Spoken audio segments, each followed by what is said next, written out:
Welcome on board. In this video, we will learn about rule number 2.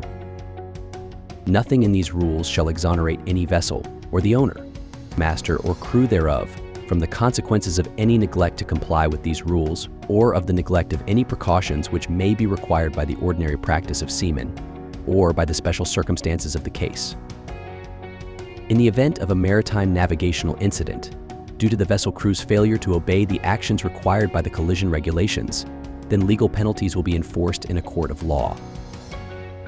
Let's say Rule 14 required both power-driven vessels to alter to the starboard side, but if one of the officers fails to take action, resulting in a collision, then the ship, master, and officer will not be free from a court of law under COLREGS. The master and officer on watch must always comply with the lookout, safe speed, and all other requirements mentioned in COLREGS. Also, to maintain a proper lookout by all available means, the company must ensure the vessel complies with the carriage of navigational systems and equipment on the bridge. Now, let's discuss the precautions required by the ordinary practice of seamen. If a vessel is involved in a collision and does not take action as per best seamanship practice, it will be penalized.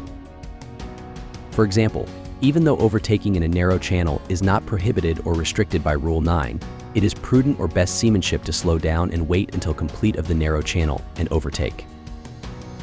Finally, we will discuss the actions required in special circumstances. Heavy weather, malfunctioning bridge equipment, or failure of the main engine in congested waters are considered exceptional circumstances that require mariners to take all possible precautions for safe navigation.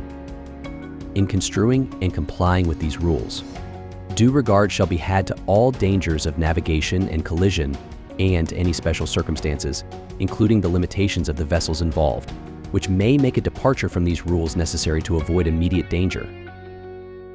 Failure to take such action may result in a collision, grounding, and many other navigational-related incidents, and lead to legal actions against the vessel under COLREGS.